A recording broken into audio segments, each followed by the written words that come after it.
शामी को मिली जान से मारने की धमकी, जांच में जुटी क्राइम ब्रांच की टीम। वाराणसी में समाजवादी पार्टी की ओर से लगाया गया एक पोस्टर, जातीय जनगणना वाले फैसले को लेकर अखिलेश का जताया आभार। सहारनपुर में भीम आर्मी जय भीम संगठन मंजीत नौटियाल के राष्ट्रीय अध्यक्ष का बयान, पहलगाम हमले पर मंजीत नौटियाल ने जताया दुख। बदायूं में केंद्रीय राज्य मंत्री ने किया वन स्टॉप वन सेंटर का उद्घाटन में जिले के सभी नेता और अधिकारी रहे मौजूद। नमस्कार, आज की खबर देख रहे हैं आप, मैं हूं आपके साथ यशस्वी पाठक। आइए दिखाते हैं आपको उत्तर प्रदेश की अहम खबरें। भारतीय टीम के तेज गेंदबाज मोहम्मद शामी को एक धमकी भरा ईमेल मिला है, जिसमें उन्हें जान से मारने की बात कही जा रही है। इस दौरान आरोपी की तरफ से 1 करोड़ रुपए की मांग भी की गई है। अगर रकम नहीं दी जाती है तो शामी की हत्या कर दी जाएगी। इस घटना की जानकारी के बाद शामी और उनके परिवार में काफी तनाव है। फिलहाल पुलिस ने मामला दर्ज करते हुए जांच शुरू कर दी है। मोहम्मद शमी के भाई हसीब ने सूचना दिया था कि इनके भाई मोहम्मद शमी को ईमेल के माध्यम से जान से मारने की धमकी प्राप्त हुई है। ईमेलकर्ता ने अपने ईमेल में अंकित किया था कि एक प्रभाकर बेंगलोर निवासी है, जिससे इसे 1 करोड़ रुपए चाहिए। अगर ये 1 करोड़ रुपए नहीं देता है तो ये मोहम्मद शमी को हानि पहुंचाएंगे। इन्होंने इस प्रकार के किसी व्यक्ति की जानकारी होने से मना किया है। तहरीर के आधार पर साइबर थाना अमरोहा पे मुकदमा पंजीकृत कर लिया गया है। ईमेलकर्ता को ट्रेस करने की कार्रवाई की जा रही है। इसमें शीघ्र ही वैधानिक हम लोगों ने जातीय जनगणना के समर्थन में वाराणसी में समाजवादी पार्टी की ओर से एक पोस्टर लगाया गया है। इस पोस्टर में जातीय जनगणना वाले फैसले को लेकर अखिलेश यादव का आभार जताया गया है। साथ ही 2027 के चुनाव को लेकर भी इशारा किया गया है। वहीं इसमें अखिलेश यादव बांसुरी के साथ देखे जा रहे हैं। पोस्टर को लगाने वाले नेता का नाम आलोक सौरभ और आकाश मौर्य बताया जा रहा है। बीते दिनों कांग्रेस नेता अजय राय ने जाति जनगणना को लेकर वाराणसी में अपने नेता राहुल गांधी के समर्थन में आभार यात्रा निकाली थी। हम लोगों ने एक पोस्टर लगाया है, इसमें जातीय जनगणना को लेकर हमारे नेता श्री अखिलेश यादव जी ने सदन में जोरदार तरीके से ये मुद्दा उठाया था और ये उन्हीं का और इंडिया अलायंस का दबाव है कि सरकार ये कराने को विवश हुई। हमने पोस्टर में यही बताने का प्रयास किया है कि हमारे जननायक प्रेरणा स्रोत माननीय श्री अखिलेश यादव जी की यह जीत है और पीडीए समाज की जीत है और अखिलेश यादव जी के हुंकार का नतीजा यह है कि सरकार को विवश। खबर सहारनपुर से है, जहां भीम आर्मी जय भीम संगठन के राष्ट्रीय अध्यक्ष मंजीत नौटियाल ने बहुजन आंदोलन को तेजी के साथ देश भर में मजबूती के साथ चलाने की घोषणा की है। मंजीत सिंह नौटियाल ने कहा कि उनका संगठन पहलगाम हमले में शहीद हुए लोगों के परिजनों के साथ खड़ा है। उन्होंने किसान नेता राकेश टिकैत पर हुए हमले की निंदा करते हुए कहा कि बहुजन समाज 2027 में सामाजिक और राजनीतिक परिवर्तन करने जा रहा है। बहुजन समाज को सत्ता से दूर लगभग 18 वर्ष का वनवास हो गया है। अब बहुजन युवा भी तैयारी कर चुका है। हमने आज जो प्रेस वार्ता बुलाने का जो मुख्य उद्देश्य है वो बहुजन मूवमेंट पर चर्चा करना है कि बहुजन मूवमेंट को लगभग 18 वर्ष से वो वनवास चला गया था और उस मूवमेंट पर बात करने से पहले देश आज विकट परिस्थितियों में है।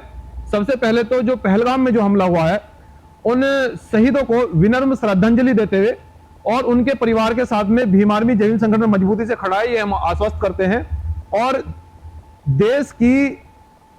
देश की सरकार को यह भी बताना चाहते हैं कि इस जो पहलगाम हमला हुआ है उसे किसी भी रूप में हिंदू मुसलमान में न बांटा जाए। देश एक है। हम वन स्टॉप।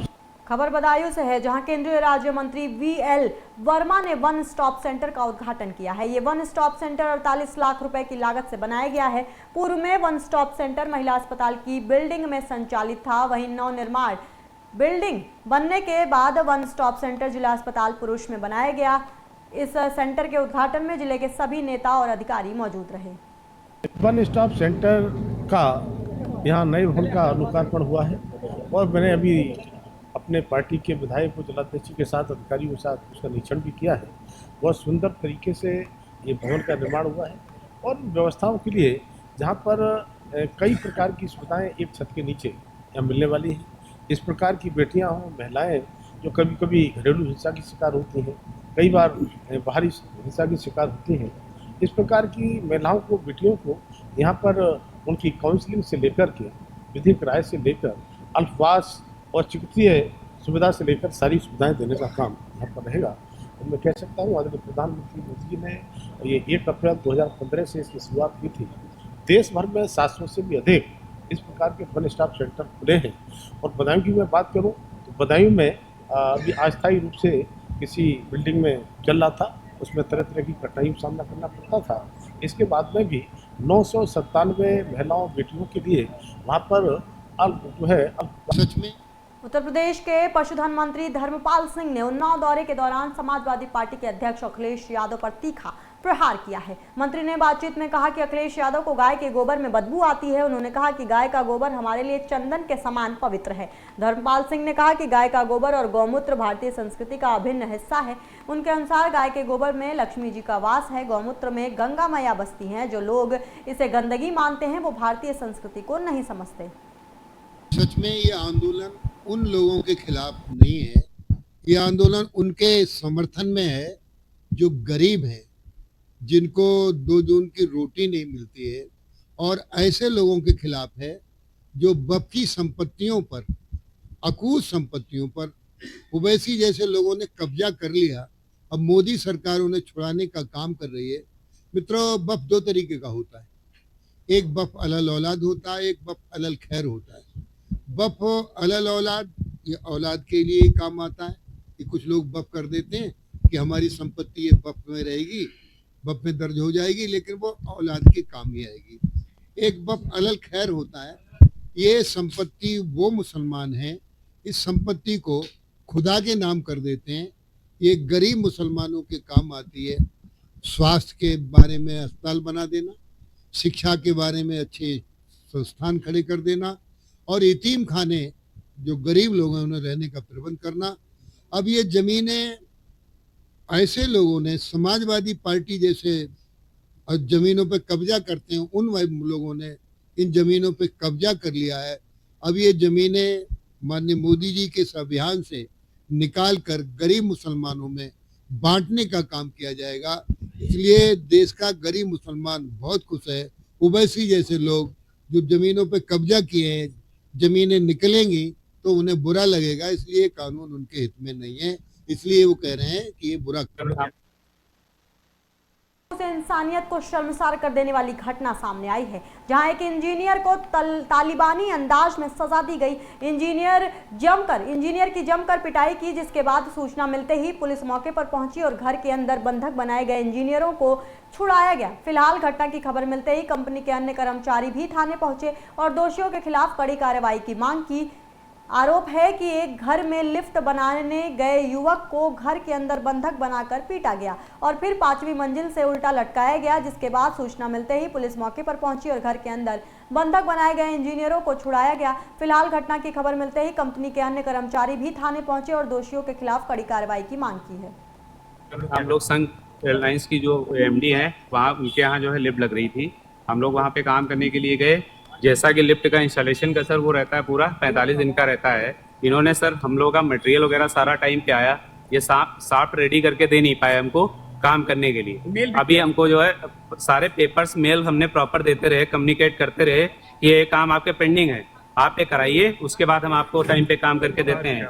बट वो जो है करके नहीं दिए। तो हम लोग काम करने जब आए, जब हमें साफ्ट मिली, हम काम करना चालू किए। उसके बाद आज हम लोग मॉर्निंग में आए काम करने के लिए, उन्होंने वो आए श्रवण विश्वकर्मा जी, और उसके बाद हम लोगों को पूछा क्या करते हो, हम लोग बोले लिफ्ट का काम किए कर रहे। वो उन्होंने डंडा उठाया, हम लोगों को मारना चालू कर दिया सीधे। उसके मारने के बाद साथ में लटका दिया, हम लोग साथ में लटके रहे, मुर्गा बना दिया। कह रहे हैं कि ये सब लोग हम लोग गुलाम, हम लोग लिफ्ट का काम कर रहे हैं, लिफ्ट टेक्नीशियन है हम। तो इधर ये संघ एयरवेज के MD आए श्री शरण विश्वकर्मा, और उन्होंने पूछा कि श्रवण विश्वकर्मा, उन्होंने पूछा कि लिफ्ट का काम कब खत्म होगा, हमें लगता है 5-6 दिन में हो जाएगा। और बस इतना सुनते उन्होंने डंडा उठाया और मारना शुरू कर दिया हम लोगों को। तुम लोग गाली गलौज करने लगे, बहुत अभद्र व्यवहार, और बंदों को नंगा कर करके मारा है, नमक लगा मारा और लटका के। यूपी के बदायूं में लोगों को रुला देने वाली एक दर्दनाक घटना हुई है। यहाँ 7 फेरों के सपने आंखों में सजोए एक बेटी की जिंदगी उस वक्त थम गई जब डोली की जगह उसकी अर्थी उठी। नूरपुर पिनौनी गांव में शादी की खुशियों के बीच उस समय मातम पसर गया जब हल्दी की रस्म के दौरान डांस कर रही दुल्हन दीक्षा की अचानक तबीयत बिगड़ गई। वो वॉशरूम गई, लेकिन कुछ ही मिनटों में गिर पड़ी और मौके पर ही हार्ट अटैक से उसकी मौत हो गई। आज मुरादाबाद से उसकी बारात आने वाली थी, लेकिन उससे पहले ही मौत ने जीवन की सारी तैयारियों को छीन लिया। सजनी से शव तक का ये सफर पूरे गांव को हिला गया है। घर में चीख पुकार मच गई है, हर आंख नम है और हर दिल में सन्नाटा पसरा हुआ है। मामला इस्लाम नगर थाना क्षेत्र के नूरपुर पिनौनी गांव का है। बरेली में विज्ञान और नवाचार को लेकर बरेली के इस्लामिया गर्ल्स इंटर कॉलेज की छात्राओं ने नई इबारत लिखी है। उन्होंने एक ऐसा मॉडल तैयार किया है जो भविष्य की परिवहन प्रणाली को पूरी तरह बदल सकता है। प्रोजेक्ट पर पिछले 5 वर्षों से लगातार मेहनत की गई। गोपाल, जो कि बीएससी की पढ़ाई पूरी कर चुके हैं, यूपीएससी की परीक्षा भी दे चुके हैं, तीनों छात्रों के साथ मिलकर इस नवाचार को साकार किया गया। गोपाल का कहना है कि नौकरी करना मेरा लक्ष्य नहीं था, मैं देश के लिए कुछ नया करना चाहता था। ये ट्रेन आत्मनिर्भर भारत और मेक इन इंडिया की भावना को साकार करती है। शनिवार को इस अनोखे मॉडल का पहला सफल परीक्षण इस्लामिया गर्ल्स इंटर कॉलेज परिसर में किया गया। लखीमपुर खीरी पुलिस ने भारत नेपाल सीमा पर बड़ी कार्रवाई करते हुए एक महिला तस्कर को गिरफ्तार किया है। पलिया थाना पुलिस ने महिला के पास से 450 ग्राम ब्राउन शुगर बरामद किया है, जिसकी कीमत लगभग 20 लाख रुपए है। गिरफ्तार महिला की पहचान कैलाश कौर के रूप में हुई है। वो मोहल्ला रंगरेजान पलिया की रहने वाली है। पुलिस ने उसके पास से 90,633 रुपए भारतीय मुद्रा और 1,32,900 रुपए नेपाली मुद्रा भी बरामद की है। इसके अलावा 4 मोबाइल फोन और सोने चांदी के आभूषण भी मिले हैं। अवैध मादक पदार्थ की तस्करी व व्यापार करने वाले व्यक्तियों के विरुद्ध लगातार कार्रवाई की जा रही है। इसी क्रम में थाना पलिया पुलिस के द्वारा एक महिला को गिरफ्तार किया गया है, जिसके पास से अवैध मादक पदार्थ ब्राउन शुगर 450 ग्राम बरामद हुआ है, जिसकी अनुमानित लागत तकरीबन 20 लाख रुपए है। इस महिला के पास से भारतीय मुद्रा 90,633 रुपए व नेपाली मुद्रा तकरीबन 1,32,000 रुपए बरामद की गई है, जो इस महिला के द्वारा बताया गया कि ब्राउन शुगर की तस्करी से अर्जित की गई है। इस महिला के पास से आभूषण भी बरामद हुए हैं, जिसमें इसने कबूल किया है कि यह आभूषण उसी रुपए से खरीदे गए हैं जो उसने अवैध रूप से अर्जित किए गए। इस महिला का पूर्व से भी आपराधिक इतिहास रहा है, पूर्व से भी वह अवैध ब्राउन शुगर की तस्करी में संलिप्त रही है।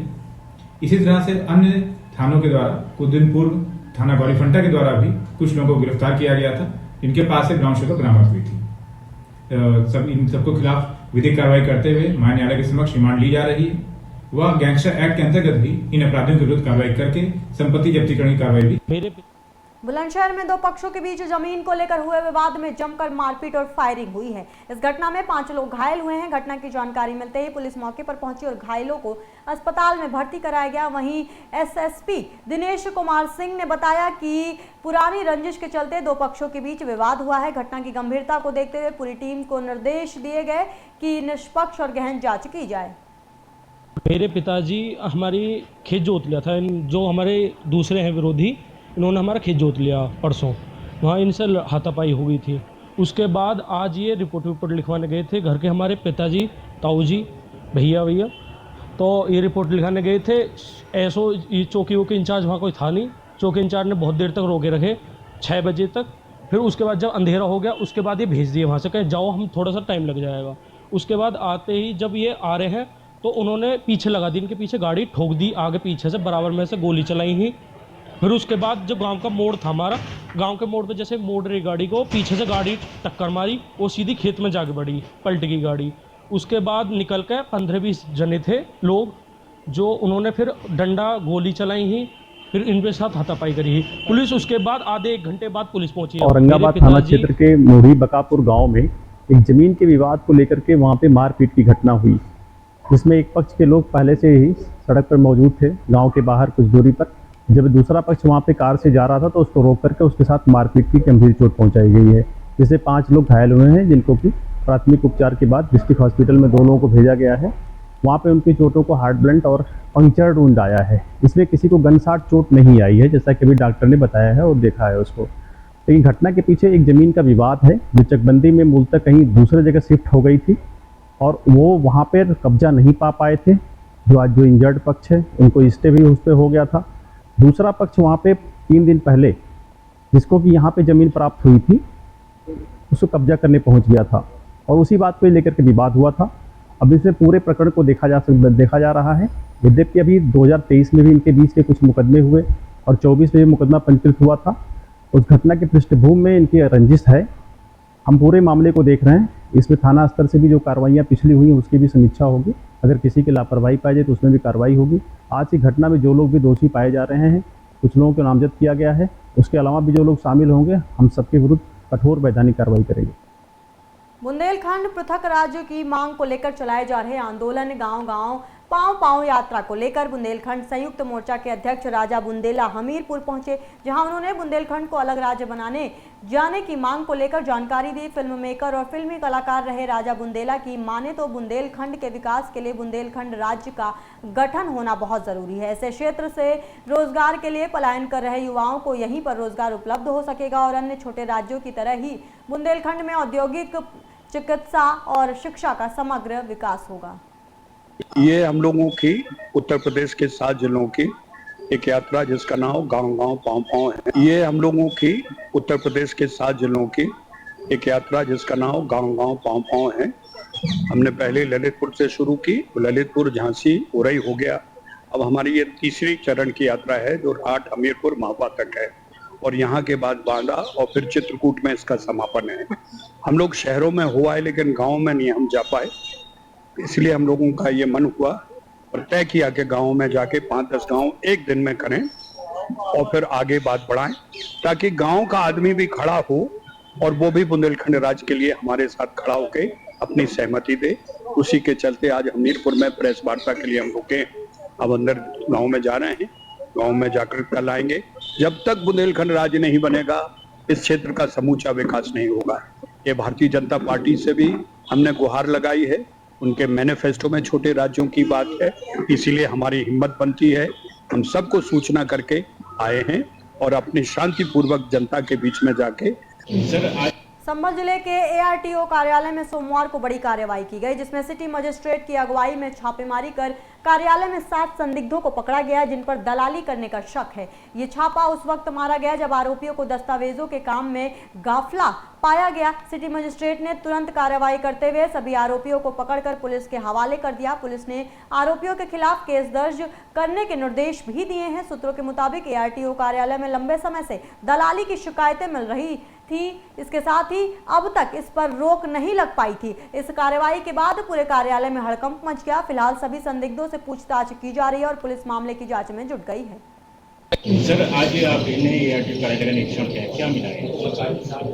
अधिकारियों के निर्देश पर आज ARTO कार्यालय में जो अवैध रूप से काम कराते हैं, जो दलाल लोग हैं, उनको ट्रेस करने के लिए एक कार्रवाई की गई। इसमें तहसील के स्टाफ की भी मदद दी गई।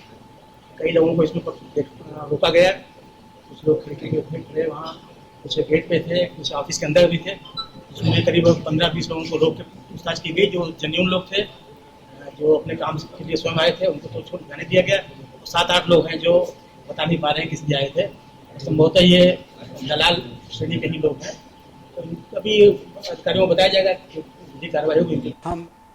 खबर प्रयागराज से है, जहां 70 वर्षीय बुजुर्ग अपनी ही जमीन बचाने के लिए महीनों से पुलिस और तहसील के चक्कर लगा रहे हैं, लेकिन अभी तक अधिकारियों की तरफ से पीड़ित की कोई मदद नहीं हुई है। आरोप है कि दबंगों की तरफ से पीड़ित के साथ मारपीट भी की गई, साथ साथ परिवार की महिलाओं के साथ अश्लील हरकतें भी की जा रही हैं, जिसकी शिकायत पुलिस से की गई, पर उल्टा पुलिस ने पीड़ित को ही थाने पर बैठा लिया। बताया जा रहा है कि पीड़ित बेहद गरीब और उसके पास इस जमीन के अलावा और कुछ भी नहीं है। वहीं दबंगों की दबंगई से परेशान पीड़ित ने CM योगी से इंसाफ की गुहार लगाई है।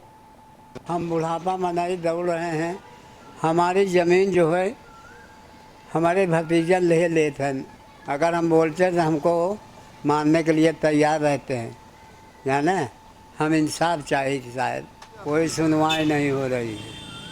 हम हर थाने में गए, हर जगह गए, कोई मेरा सुनवाई नहीं कर रहा है। मैं बुढ़ापा आदमी हूँ, कैसे अब क्या करें। हमारे पास इतना बड़ा ज्ञान नहीं कि हम बड़े लोग से बात करें। हमारा फैसला चाहिए, हमको इंसाफ चाहिए, हम लड़ाई झगड़ा नहीं चाहिए। यही अपील कर रहे हैं कि हमारा इंसाफ दें, फैसला मेरी ज़मीन हमारे हाथ पे दे, मेरा अधिकार हमारे हाथ पे दें। मेरी ज़मीन अगर हमको आपर न मिली तो जान हत्या कर दूंगा। हम बुढ़ापा में है सर कि हम कागज हमारे आदमी के नाम है, हमारे जेठ के नाम, माने दोनों जन के है, पुश्तैनी ज़मीन है। हाँ, तो जेठ जेठानी तो मर गए। अब उत्तर प्रदेश के अहम खबरों में बस इतना ही। बाकी के अहम खबरों के लिए आप देखते रहिए आज की खबर।